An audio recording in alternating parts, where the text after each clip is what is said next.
الرحمن الرحیم۔ بات چل رہی تھی فجر کی نماز کی اہمیت، تاکید اور اس کے چھوڑنے پر وعیدیں۔ نمبر 4، فجر کی نماز کی ایک فضیلت حضرت صحیح مسلم میں حضرت جندب رضی اللہ تعالیٰ عنہ سے روایت ہے، رسول اللہ صلی اللہ علیہ وسلم نے ارشاد فرمایا کہ جس نے فجر کی نماز پڑھی وہ اللہ کے ذمے میں ہے، لہذا اللہ اپنے ذمے میں سے کسی چیز کا مطالبہ ہرگز تم سے نہ کرے، ورنہ وہ پکڑ کر اوندھے منہ جہنم میں داخل کر دے گا۔ فائدہ: اس حدیث میں ذمے کے معنی امام نووی نے بیان کیے ہیں ضمانت کے۔ مطلب یہ ہے کہ جو شخص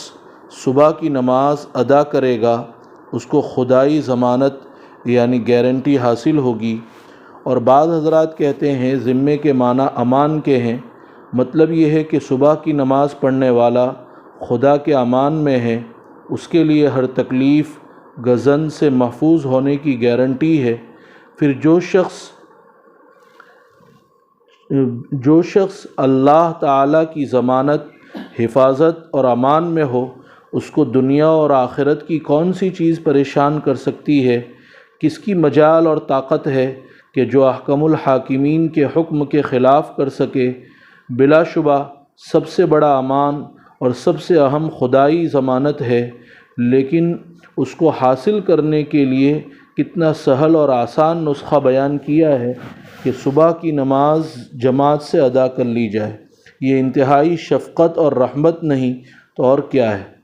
اس کے برخلاف اگر کوئی شخص فجر کی نماز ادا نہیں کرتا تو اس نے اپنی ذمہ داری کا خیال نہیں رکھا اور اس کے ذمے جو ڈیوٹی اور فریضہ عائد تھا وہ ادا نہیں کیا۔ جب اس شخص نے اپنی ذمہ داری پوری نہیں کی تو یہ شخص اللہ تعالیٰ کی ذمہ داری اور اس کی حفاظت سے بھی محروم رہے گا، بلکہ ایسا شخص مجرم ہے اور اللہ تعالیٰ اس سے اپنے حق کا مطالبہ کر سکتے ہیں، اور اگر اللہ تعالیٰ اس کی توبہ قبول کر کے اسے معاف نہ کرے تو اس کی سزا جہنم ہے۔ اس سے ملتی جلتی روایت ترمذی شریف میں حضرت ابو ہریرہ رضی اللہ تعالیٰ عنہ سے مروی ہے کہ جس شخص نے صبح فجر کی نماز پڑھ لی تو اللہ کی ذمہ داری میں آ جاتا ہے تو اللہ تعالیٰ نے تم سے اپنے ذمے کا کوئی مطالبہ نہ کرے، یعنی اگر تم صبح کی نماز ادا کر لو گے تو اللہ کی ذمہ داری میں آ جاؤ گے اور اللہ تم سے پکڑ نہیں فرمائیں گے۔ امام ترمذی نے اس روایت کو فتن کے چیپٹر میں ذکر کیا ہے، جہاں فتنوں سے متعلق احادیث جمع کی گئی ہے۔ اس حدیث میں اگرچہ بظاہر کسی فتنے کا ذکر نہیں، لیکن امام ترمذی نے فتنوں کے چیپٹر میں لا کر اشارہ کر دیا کہ جو شخص یا جو قوم صبح کی نماز کی ادائیگی کا اہتمام کرتی ہے وہ فتنوں سے محفوظ رہتی ہے، لہذا موجودہ فتنوں سے حفاظت کا اہم ترین طریقہ یہی ہے کہ ہم سب مل کر صبح کی نماز باجماعت کا اہتمام کریں تاکہ سب اللہ کی پناہ میں آ جائیں اور فتنوں سے محفوظ ہو جائیں۔ نمبر 5، نماز نیند سے بہتر ہے۔ نماز فجر کی یہ بھی خصوصیت ہے کہ رسول اللہ صلی اللہ علیہ وسلم نے حضرت ابو محذورہ اور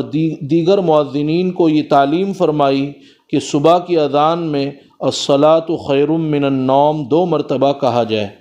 آج بھی یہ سنت چلی آ رہی ہے کہ ہر مؤذن فجر کی اذان میں حی علی الصلاۃ اور حی علی الفلاح کے بعد 2 مرتبہ پکار کر اس حقیقت کا ڈنکی کی چوٹ اعلان کرتا ہے کہ نماز نیند سے بہتر ہے۔ اللہ تعالیٰ اور اس کے رسول کی طرف سے صبح کی خاموش فضاؤں میں مؤذن کا یہ اعلان ہر مسلمان صاحب ایمان کے لیے انتہائی توجہ کا حامل ہے۔ عام طور سے شیطان یہ بات دل میں ڈالتا ہے کہ اگر تم فرض نماز فجر کے لیے اٹھ گئے تو تمہاری نیند میں کمی ہو جائے گی، صحت خراب ہو جائے گی، بعد میں سونے کا موقع نہیں ملے گا، وغیرہ وغیرہ۔ اس قسم کے تمام وساوس اور اوہام کو اللہ تعالیٰ اور اس کے رسول نے رد اور ریجیکٹ فرما دیا اور صاف اعلان فرما دیا کہ فرض نماز نیند سے بہتر ہے، جس کا مطلب یہ ہے کہ آخرت کے اعتبار سے بھی اور دنیا کے اعتبار سے بھی روحانی پاکیزگی کے اعتبار سے بھی اور جسمانی صحت کے اعتبار سے بھی نماز کا فائدہ نیند سے زیادہ ہے۔ اللہ تعالیٰ کی طرف سے مؤذن کے اس اعلان کے باوجود یہ سمجھنا کہ فرض نماز کے لیے اٹھنے سے صحت خراب ہو جائے گی، نیند پوری نہیں ہوگی، کس قدر حقیقت کو نہ پہچاننا اور خدائی اعلان کی کس قدر مخالفت ہے۔ اللہ تعالیٰ ہم سب کو اس خدائی اعلان کو سمجھنے اور اس پر عمل پیرا ہونے کی توفیق سے نوازے۔ ہاں، اگر ضرورت کے مطابق نیند پوری نہ ہوئی ہو، جس کی عمومی حد حضرت مولانا مسیح اللہ خان صاحب رحمۃ اللہ علیہ یہ ذکر فرماتے تھے کہ نیند 6 گھنٹے سے کم نہ ہو اور 8 گھنٹے سے زیادہ نہ ہو، تو پھر سورج کے طلوع ہونے کے بعد یا دوپہر کو قیلولہ کی سنت ادا کرنے کے وقت نیند کو پورا کر لیا جائے، اور سب سے بہتر تو یہ ہے کہ رات کو جلد سونے کی عادت ڈالی جائے۔ انشاءاللہ آئندہ فجر کے بعد سونے کا کیا حکم ہے اس کو ذکر کیا جائے گا۔ اللہ تعالی ہم سب کو خدائی اعلان کو سمجھنے کی اور اس کے اوپر لبیک کہنے کی توفیق عطا فرمائے۔ سبحان اللہ و بحمدہ، سبحانک اللہم و بحمدک، نشہد ان لا الہ الا انت، نستغفرک۔